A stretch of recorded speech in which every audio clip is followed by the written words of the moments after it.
Charles Treat Gagel. I'm the 12th generation from Robert Treat, who was a founder of the Wethersfield colony and then later came down and helped form the Melford colony.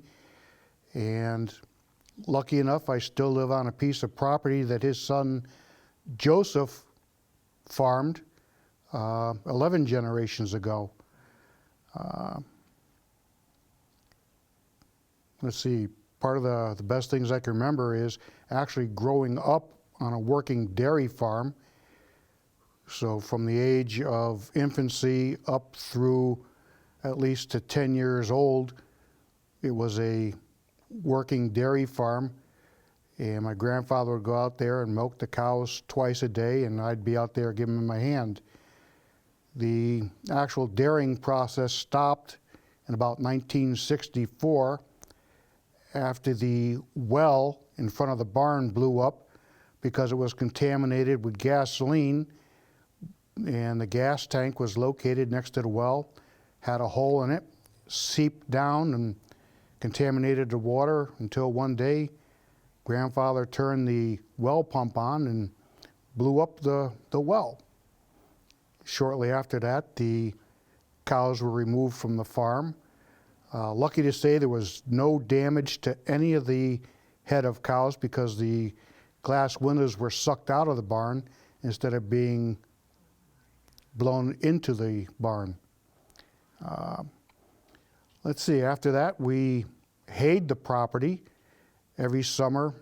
From then on we mowed, raked, baled the hay and put it in the barn. Thousands of bales a year went into 2 barns, and over a period of time as things went on and land was divvied up, the haying process stopped.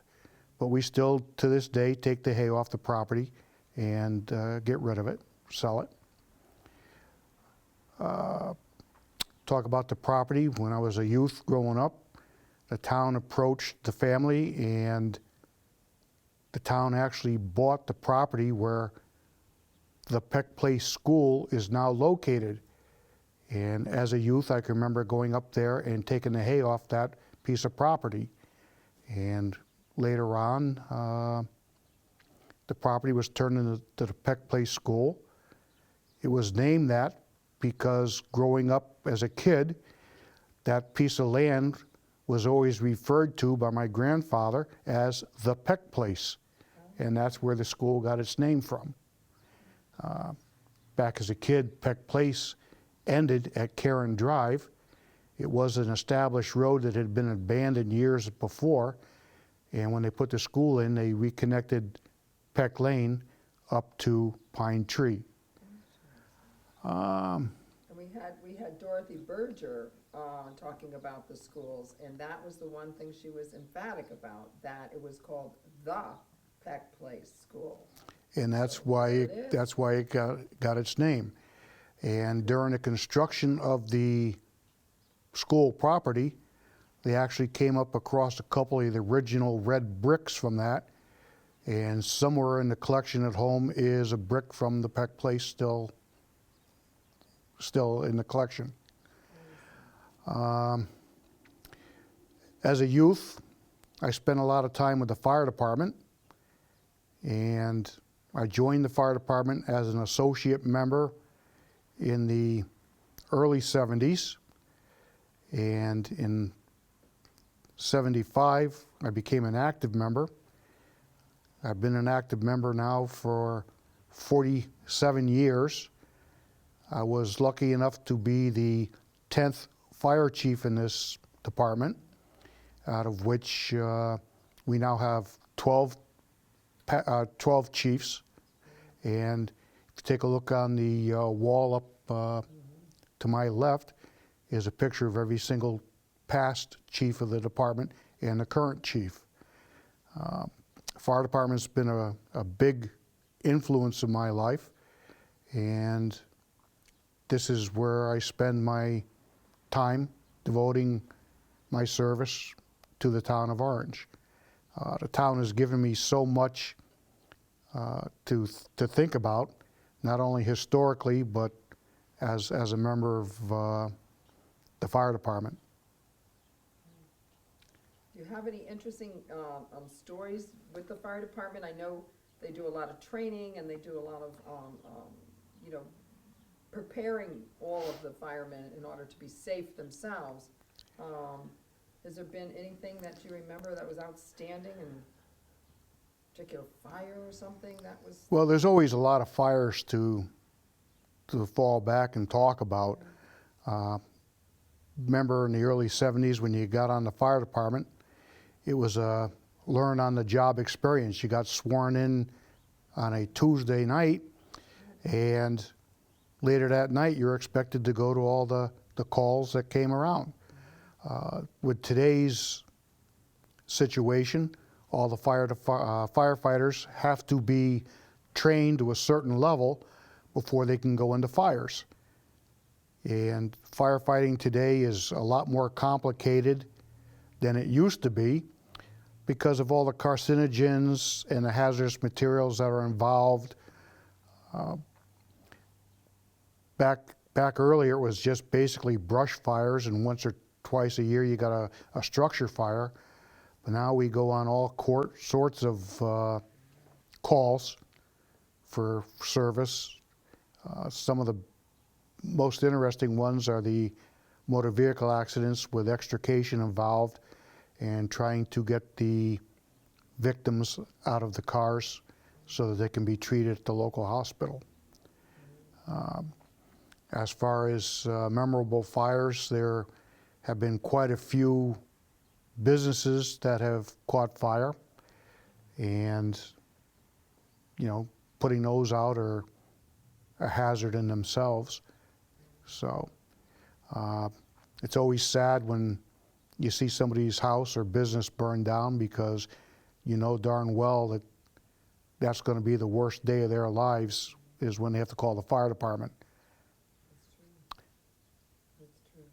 And how about you had, you know, growing up on the farm, I didn't realize with all the milking and things, and that's quite a story about the exploding well.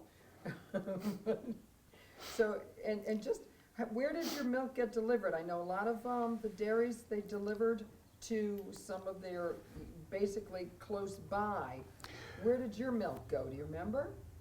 There was a tank truck that came and picked it up. Okay. It didn't get delivered. We didn't have to drive it anywhere. After the milking was done, the milk was put in a cooler in the front of the barn, and it sat there for a day or so, and the tank truck would come and take it to the processing plant. Okay. The cows had to be tested regularly for the quality of the milk and make sure that there was nothing in there that was harmful. In fact, growing up, that was one of the things that was expected, is taking care of the animals, cleaning up after them, milking. I haven't milked as much as Walt Hine or Walt Buta, but as a kid growing up, you were exposed to it and had to assist as well as you could. Excellent. And I know you have another hobby, as we can call it, collecting antique cars and repairing, and I think that's been something that's been carried on through your family for quite a while. Yeah, I basically buy, restore, and collect Model Ts. Currently, I have 8, all in pretty much running condition. Take one at a time and go through it and restore it. It was a family hobby growing up. My father was into it. He was an eclectic collector. He had Fords and Lincolns, and then he started collecting fire trucks. And when I started my own collection, I decided to just pick on one particular make and model and do as much as I could with that. And I chose the Model T Ford. It was a car that I learned to drive on when I was a kid. It's completely different to drive. I belong to several Model T clubs.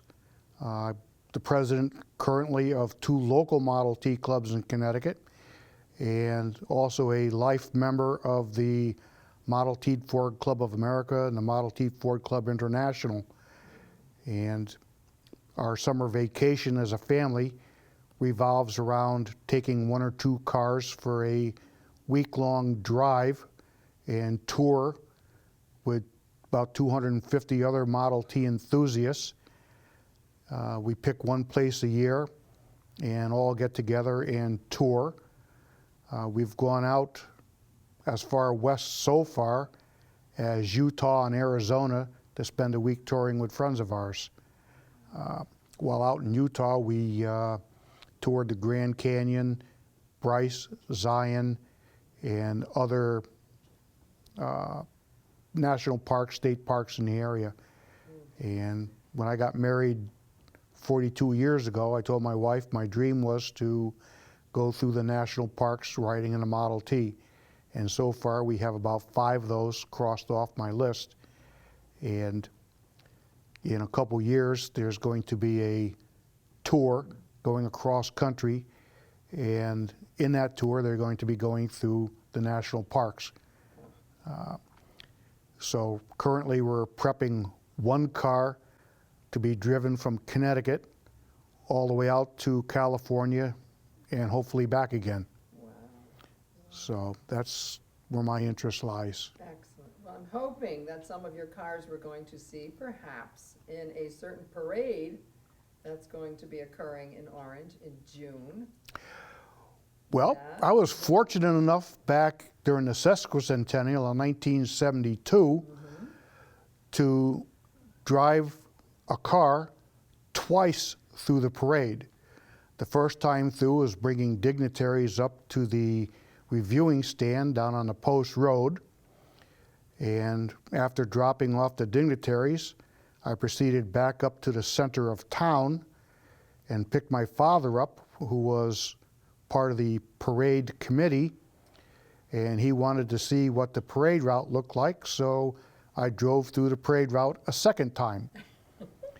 Excellent. So as far as the Bicentennial Parade, yes, I know it is going to be there, and hopefully 1 or 2 of my cars should be able to make it in the parade. Excellent. Excellent. Do you remember anything else about the Sesquicentennial? We've been talking to a lot of people about that and some of their fun memories about, that time. The best part is going through and looking at the video that was produced of the Sesquicentennial and seeing how much, even though we participated in it, how much we actually did miss of it. Going back through, you see a lot of people who are in the video that are no longer with us. And the Sesquicentennial was actually the beginning of the Orange Country Fair. The first fair was recreated during the Sesquicentennial and continued on throughout the years to the present day. It's good to go to the fair. I enjoy it. Have been at the fair almost every single year since it's started. And, it's good that townspeople come out and area people come out to support the fair.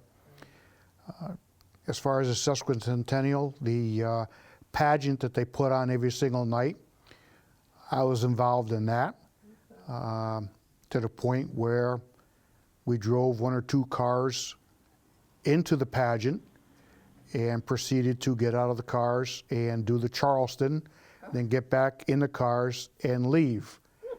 That's great. It was a lot of fun. It was a lot of fun. And hopefully the Bicentennial will be as much fun as the Sesquicentennial was.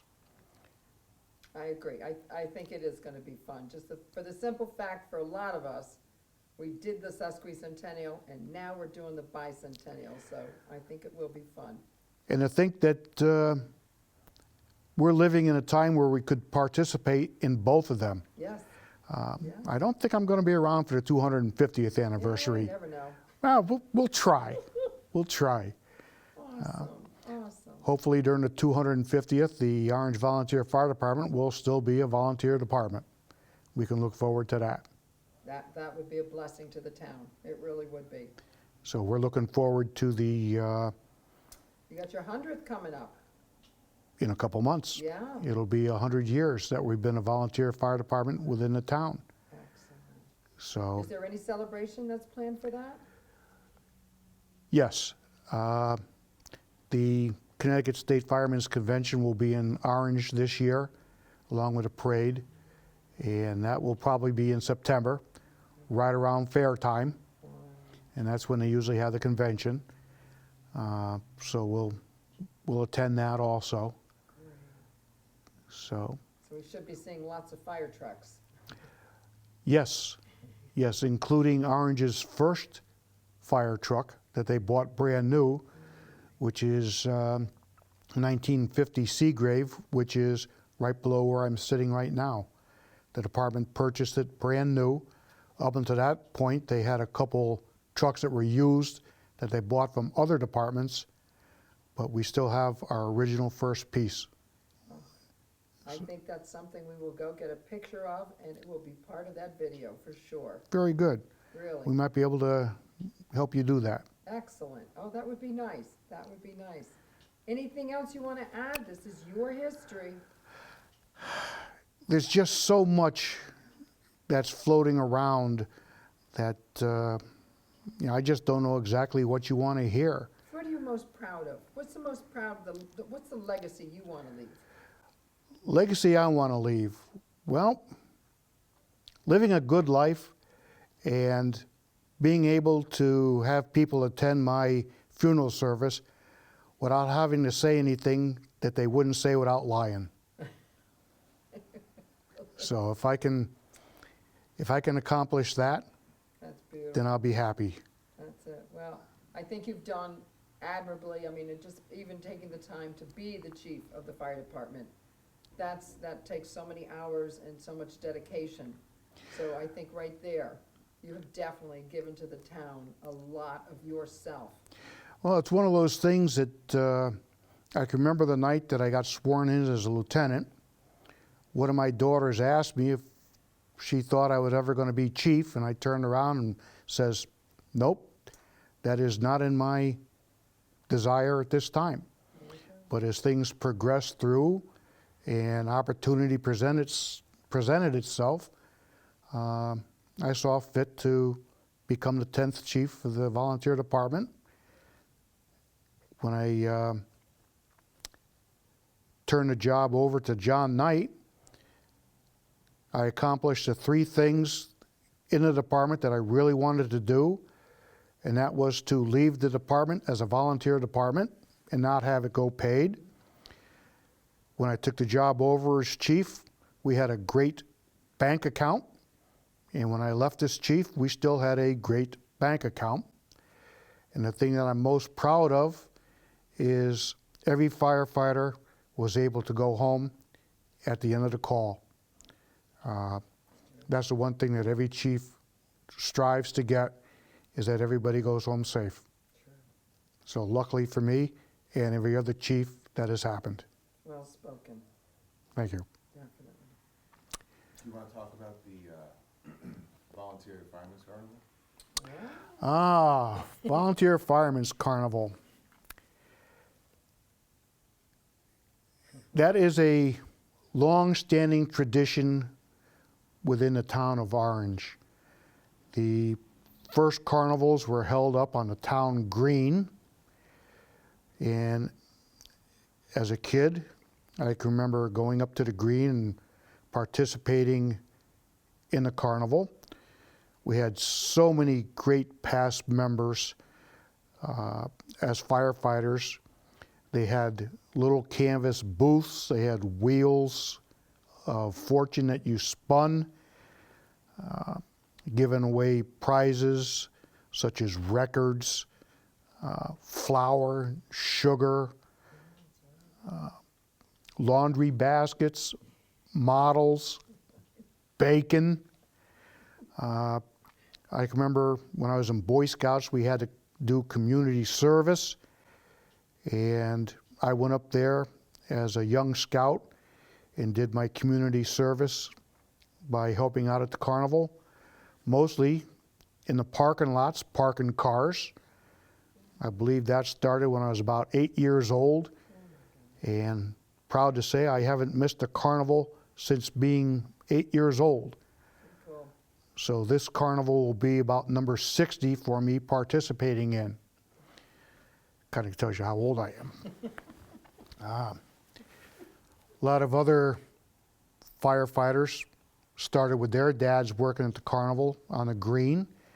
I think there's a little bit more than a handful of us that have worked the carnival when it was on the green and behind Mary L. Tracy School, and then later when it moved down to the Orange Fairgrounds. Each time the move took place, the carnival got bigger and better. And what most people in town don't realize is the volunteer fire department raises its own funds, and the carnival is the biggest fundraiser we hold every year. A lot of people are transient residents. They move in, educate the kids, live here for a few years, and exit. And a lot of them don't realize that we're an all-volunteer department. We are one of the only departments in the state that is an association all unto ourselves who dedicate the time and the service for fire protection within the town. We are chartered by the town of Orange as an association to be the fire department within the town. I think we are about the last one in the state that is totally self-sufficient. We have nobody looking over our shoulder telling us what we have to buy, when we have to buy it, and how much we can spend. All of the members make that decision for ourselves. And hopefully we'll keep that as a volunteer department for quite a few more years. It's worked 100 years so far, and hopefully it'll work quite a few more years to come. Where were we going with this? The carnival. Talk about the carnival. Carnival. But that's interesting because some people do not realize that that's how the volunteers have been able to fund all of this. Yep. You know, so And good. many years ago, it was proposed by Leo Moran that the fire department should have an auxiliary. And the auxiliary came about. You have to know somebody or have somebody related in the fire department. Now the auxiliary is open up to anybody that wants to join and help out.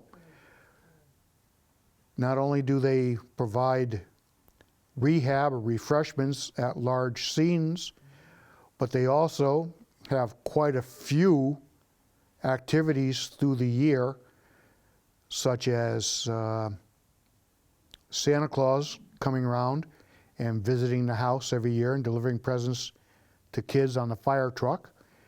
That's been going on for, I want to say, almost 20-something years now.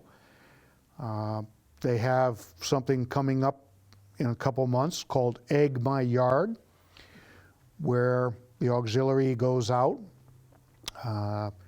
and places Easter eggs around the yard. And when the kids wake up in the morning, the Easter bunny has come and deposited eggs in the yard, and the kids have a joy picking that up. Auxiliary has a bake sales over at Treats Farm, same barn I grew up in as a kid. They have a weekend during the winter when our cousins are selling their Christmas trees, and the fire department has been invited over there to have a bake sale. And they also have hot chocolate.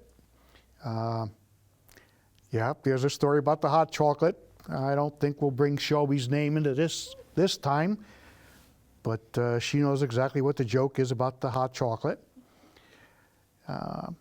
Let's see, what else does the auxiliary do? Oh, and the money that the auxiliary makes is actually given back to the fire department every year at the annual dinner. They make a huge donation.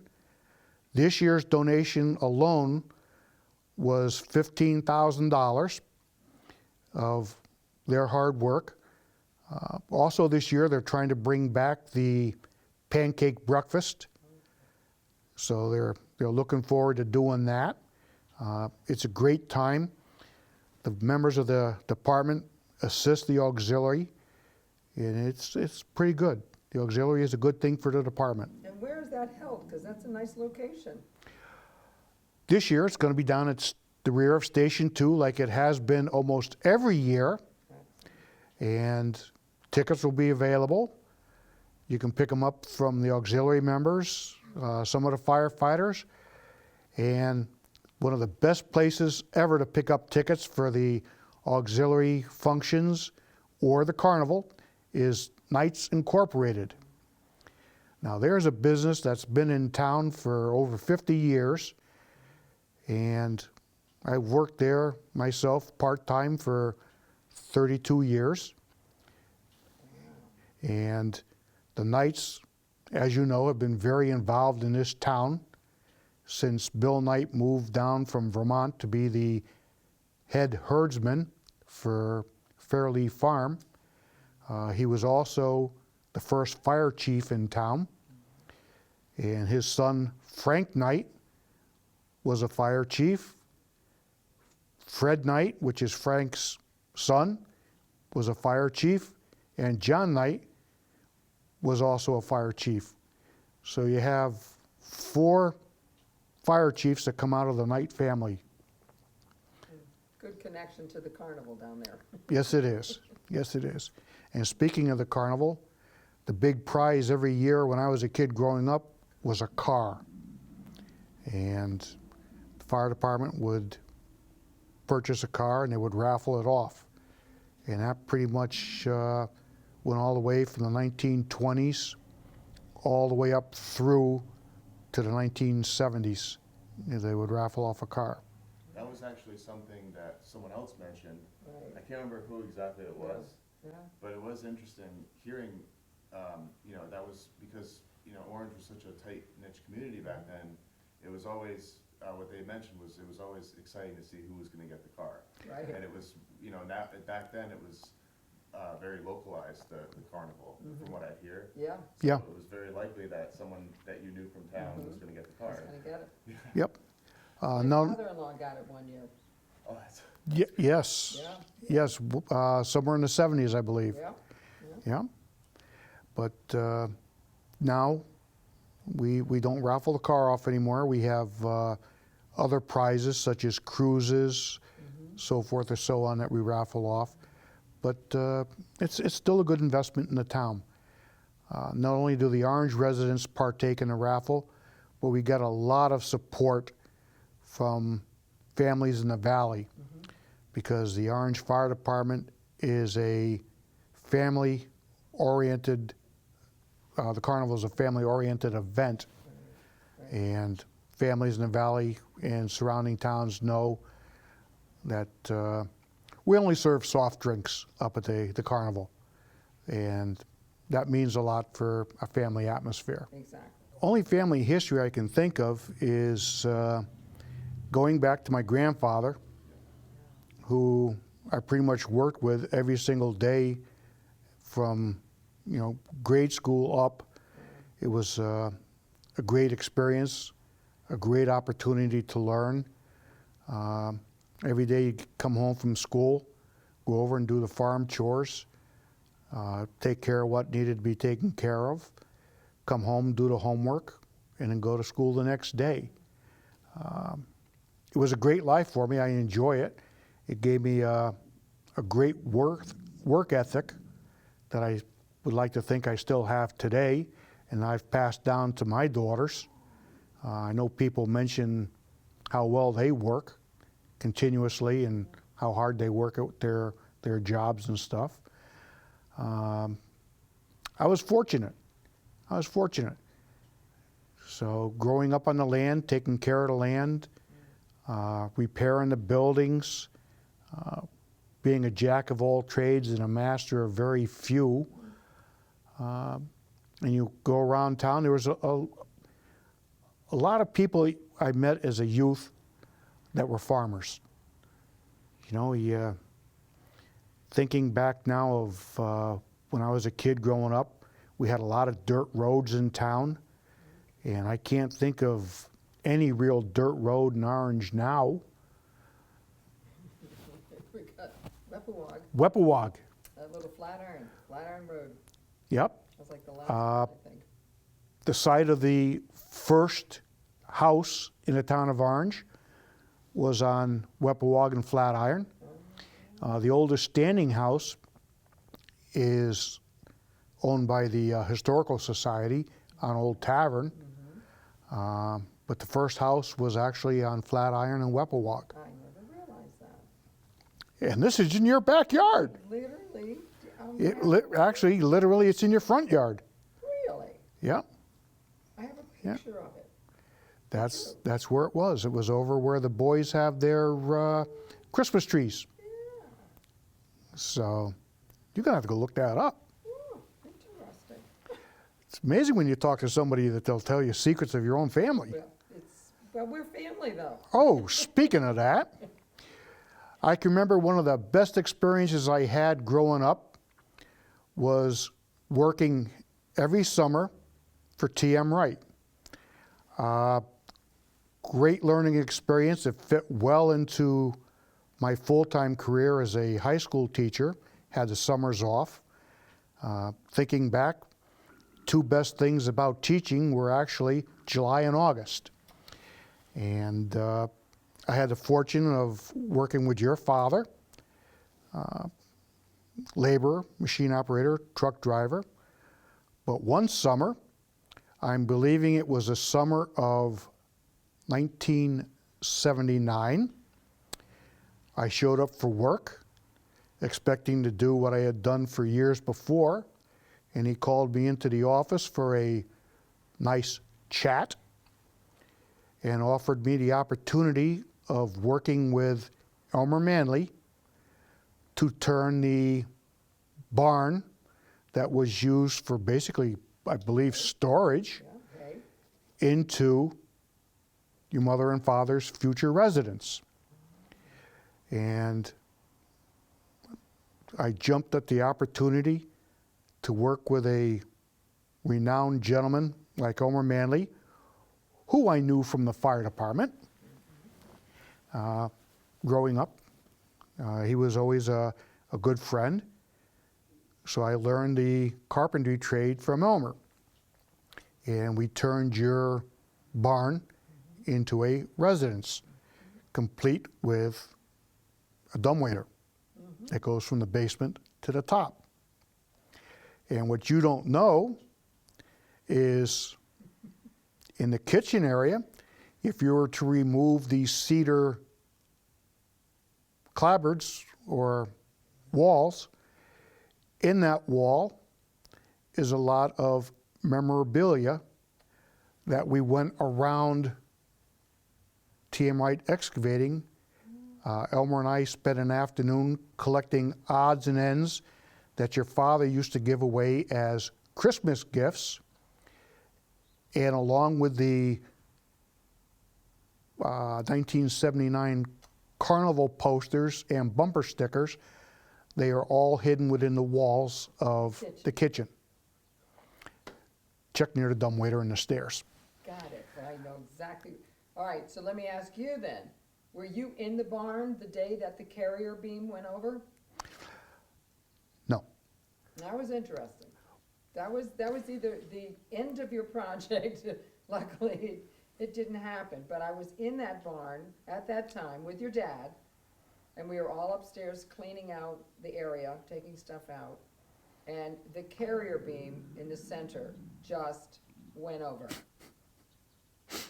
Nobody Yeah. moved.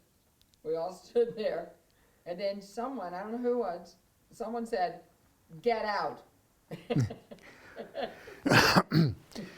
And we all then stood outside for a good half hour, and nothing happened, so we went Good thing. right back in and fixed the beam, and Yeah. Well- Oh, isn't that fun?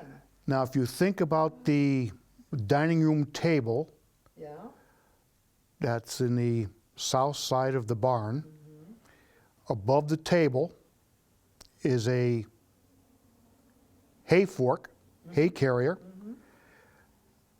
that has manila rope on holding it up. Elmer asked me if I remembered from my Boy Scout days, if I remembered how to splice the ends of the rope, and I spent an afternoon splicing the ends of that rope so that that yeah, hay device would be able to work. still And I still think it's still standing there today. there. Oh, my goodness, Yep. wow. And jumping back to the fire department, I mentioned before all the pictures up on the wall of all the past fire chiefs. And again, being the age I am, and the age that some of our 50-year members are, I was fortunate enough to know every single one of the former fire chiefs. Pretty cool. Every single one from Bill Knight, who I interviewed over at his house on Racebrook Road when I was doing my Boy Scout Eagle project, which in fact was going around town taking photographs and doing thumbnail notes of all the houses built prior to 1850, out of which there are 2 books that were made at the time. I have one of them that has been added on to over the years, and the Historical Society received the other one. Excellent. So that was my Eagle Scout project back when I was 15 years old. We may be asking to borrow that, if you wouldn't mind. Is it possible? I believe the Historical Society still has a second copy. Excellent. Good. They should have. We'll take some pictures. Excellent. That's still there. So along with the 2 books with the photographs, there was also a slide presentation that went along with it, so you could do public speaking and show slides. The slides are still over my parents' house in one of their cabinets. Good. So, Oh, my goodness. I learned a lot. well, Me too. I can believe that. and I'm not good at public speaking. You did awesome. Yeah, it was